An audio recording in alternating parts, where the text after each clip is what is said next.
할렐루야, 주님의 이름으로 사랑하고 축복합니다.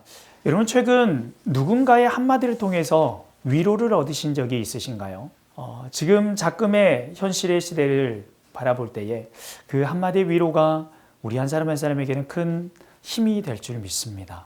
그런 경험이 있으시다면 함께 나눠보시면 어떨까요? 오늘 하나님께서는 바벨론 포로의 생활을 하고 있는 유다 백성들을 향하여서 예레미야 선지자를 통하여서 귀한 하나님의 뜻을 전하고 있습니다. 또한 이 시대를 살아가는 우리에게도 작금의 이 어려운 현실 가운데에 큰 위로를 주시기 위하여서 오늘 말씀을 통하여 우리에게 뜻을 밝혀주시고 있습니다. 너희를 향한 나의 생각은 재앙이 아니라 평안이라. 고난의 시대에 예레미야가 외쳤던 말씀에서 오늘 우리가 살아가는 이 시대의 해답을 함께 찾아가면 어떨까요? 첫째, 유다 백성들의 현실적인 삶과 종교적인 삶에 대한 현실을 돌아볼 것에 대해서 우리 하나님은 말씀하고 있습니다. 현실사의 삶 속에서 포로 생활이 장기화될 것이니 생활의 방편을 준비하라는 것이죠. 내 삶의 현장 가운데서 나는 어떻게 살아야 될 것인지 돌아보고 하나님이 그 삶의 현장 가운데서 어떻게 일하실 것인가를 살펴보라는 것이죠. 더불어 포로로 끌려간 바벨론의 그 평안을 위해 기도하라고 말씀합니다. 아니, 나를 어렵게 하는 지금 상황을 위해서 어떻게 기도한다는 말인가요? 우리는 하나님 나라의 백성이면서 또한 대한민국의 또 국민으로서 오늘 한 날을 살아가고 있습니다. 그렇다면 하나님이 이 대한민국을 다스리시고 또 하나님의 선하신 뜻 가운데 인도하심을 통하여서 이 나라가 든든히 세워지게 될 때에 우리 하나님의 사람들도 든든히 세워져 가게 되어지는 것이죠. 이처럼 하나님께서는 유다 백성들에게 바벨론을 위하여서 바벨론의 평안을 위하여서 기도할 것에 대해서 말씀하고 있습니다. 더불어 한 가지 또 말씀하시는 것은 하나님 앞에서 거짓된 메시지를 멀리하고 하나님의 진실한 메시지를 들을 것에 대해서 말씀하고 있습니다. 다시 말하면 종교적으로 하나님의 뜻 안에서 바르게 서 있어야 될 것에 대해서 말씀하고 있는 것이죠. 바로 첫 번째 메시지는 현실적인 삶과 우리 종교 생활에 있어서 하나님 앞에서의 어떠한 삶을 살아가야 될 것인가에 대해서 말씀하고 있는 것입니다. 두 번째로 우리에게 들려지는 메시지는 바로 이것이었습니다. 포로 귀환에 대한 희망을 제시하고 있는 것이죠.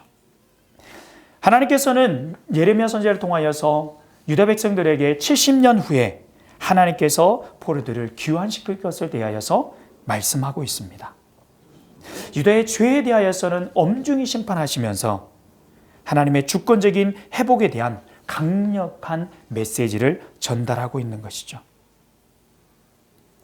포로 생활 속에서도 하나님께서는 그의 백성들을 향한 놀라운 계획을 지금도 성취해 나가고 계시는 것입니다. 이 시대를 살아가는 우리 하나님의 사람들을 향하여서도 하나님께서는 그 놀라운 뜻을 성취해 가고 계십니다. 작금의 현실을 살펴본다면 어찌 이런 일이 우리에게 있단 말인가 라고 한탄할 수 있습니다. 그러나 우리가 시국이 돌아가는 현실을 바라보면서 이 가운데서도 하나님은 일하고 계시다라고 하는 현실을 우리가 직시하고 하나님의 뜻을 구하고 있는 줄 믿습니다.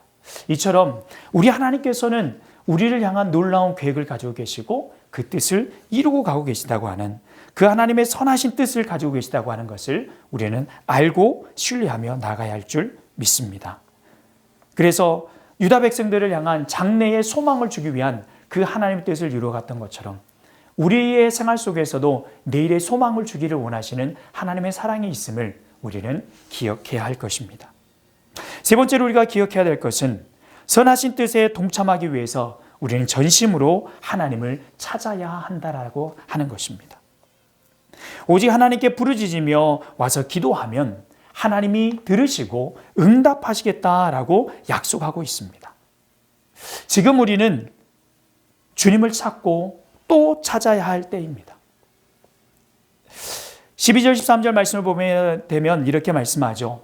너희가 내게 부르짖으며 내게 와서 기도하면 내가 너희들의 기도를 들을 것이요 너희가 온 마음으로 나를 구하면 나를 찾을 것이요 나를 만나리라. 우리 하나님께서 말씀하시는 것입니다. 찾고 부르시라는 거죠. 이 상황 속에서 문제의 해결자가 되신 하나님을 찾고 구할 때에 우리는 하나님께서 허락하시는 귀한 응답을 얻게 되어질 것입니다. 자꾸 현실을 바라보면 정치적으로나 경제적으로나 우리 현실 상황을 보면 희망이 없어 보입니다.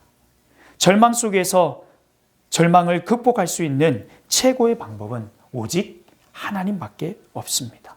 하나님을 만나는 것이요 하나님의 뜻을 구하는 것입니다.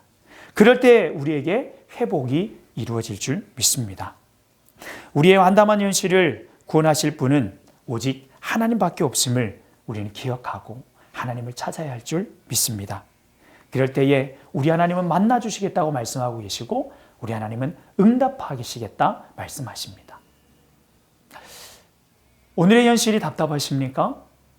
내일이 암담하십니까? 그렇다면 지금 이 순간 하나님 앞에 겸손히 무릎을 꿇어보시면 어떨까요? 하나님의 뜻이 어디 있는지 구하며 두 손을 모아보면 어떨까요? 이 말씀을 나누면서 우리 모든 성도들이 하나님의 말씀 앞에서 우리를 향하신 놀라운 계획이 있음을 알고 그 하나님 앞에 겸손히 무릎을 꿇고 또 고개 숙여 기도할 수 있기를 바랍니다. 그럴 때 우리 하나님께서는 가장 선하신 방법으로 가장 선하신 때에 응답으로 역사해 주실 줄 믿습니다. 오늘 함께 말씀을 나누는 우리 모든 성도님들 한 사람 한 사람에게 은혜와 평강이 넘치기를 주님의 이름으로 축복합니다.